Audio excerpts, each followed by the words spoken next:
The school's hallways buzzed with the usual chatter of parents waiting for their turn with the teachers. Daniel adjusted his collar nervously, gripping the folder of his son's assignments a little tighter.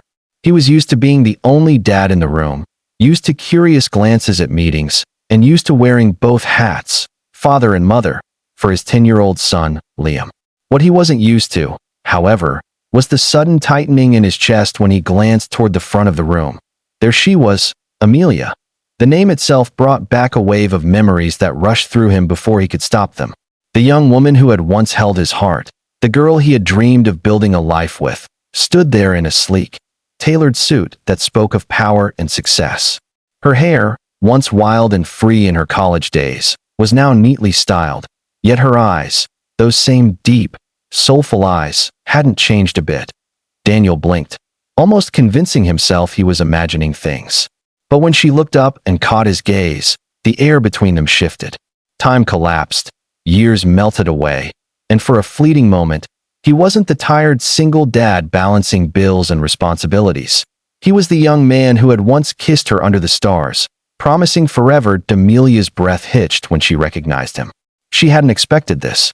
After all her years of building empires, of sitting in boardrooms with men twice her age, of making decisions that shaped corporations, she had thought her heart was impenetrable. But seeing Daniel, his kind, weathered face, the quiet strength in his posture, the gentle way he rested his hand on his son's shoulder, made something in her chest ache in the sweetest way. They didn't speak at first. They didn't need to.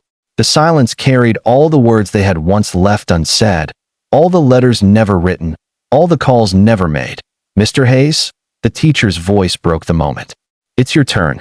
Daniel nodded and moved forward with Liam, his mind spinning. Amelia followed their movements quietly, her professional mask slipping for the first time in years. She couldn't help but watch how Daniel knelt to listen to Liam, how his eyes softened when his son explained something, how every detail of his being radiated warmth and love. When the formalities ended, Daniel gathered Liam's things and turned to leave. He wasn't sure if he should approach her. Did she even remember him the same way? Did the years mean as much to her as they did to him? He decided to walk away, convinced that her world, a CEO's world, was far too distant from his. But then her voice called softly, "Daniel?" He froze. It was the same voice that had once whispered promises in the dark, the same voice that used to laugh at his terrible jokes. Slowly, he turned, and their eyes locked once more. "Amelia," he breathed, almost afraid she would vanish if he said her name too loudly. For a moment, they just stood there, two souls caught in the web of fate, two lives that had taken different roads only to cross again.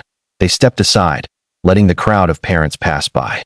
The conversation began awkwardly, small talk about the years, about careers, about family. Daniel told her about Liam, how his wife had passed away when Liam was just a baby, and how every day since then had been about being the best father he could. His voice cracked when he admitted it hadn't always been easy, but he had no regrets because Liam was his greatest gift. Amelia listened, her heart twisting. She had achieved so much in the business world, had earned titles and respect, yet she couldn't remember the last time someone spoke with such raw honesty to her. She confessed she had never married, too consumed by ambition, too afraid of giving her heart away again after Daniel. Silence fell once more, but this time it wasn't heavy. It was filled with possibility. Liam tugged at Daniel's sleeve and smiled up at Amelia. "Are you my dad's friend?" Amelia's eyes softened as she bent down to his level. "I was once, and maybe I could be again." That night, as they stood outside under the soft glow of the streetlights, Daniel found himself smiling in a way he hadn't in years. Amelia laughed more than she had in decades. The years had changed them both. He was no longer the carefree boy, and she was no longer the dream-filled girl. They had scars, responsibilities, and regrets. Yet, as they stood together, something undeniable sparked between them. It wasn't the same young love they once knew. It was deeper, steadier, a love born from loss, from survival, from knowing how precious second chances truly are. Weeks turned into months, and their lives slowly intertwined again. Amelia joined them for school events, dinners, and quiet evenings where laughter filled the spaces once reserved for silence. Liam adored her, and she found herself falling not just for Daniel again, But for the family, she never knew she needed. Point one evening. Daniel looked at her across the table, his eyes shimmering with gratitude. I thought life had given me all it could: pain, lessons, and Liam. I never thought it would give me you again. Tears welled in Amelia's eyes as she reached for his hand. Love doesn't fade, Daniel. It waits. And maybe it was just waiting for us to be ready. And so, two hearts that had once been torn apart by time and circumstance found their way back to each other, not in the innocence of youth, but in the strength of maturity, kindness, and the undeniable pull of fate. Because sometimes, love isn't about the years lost. It's about the moment you finally find your way home.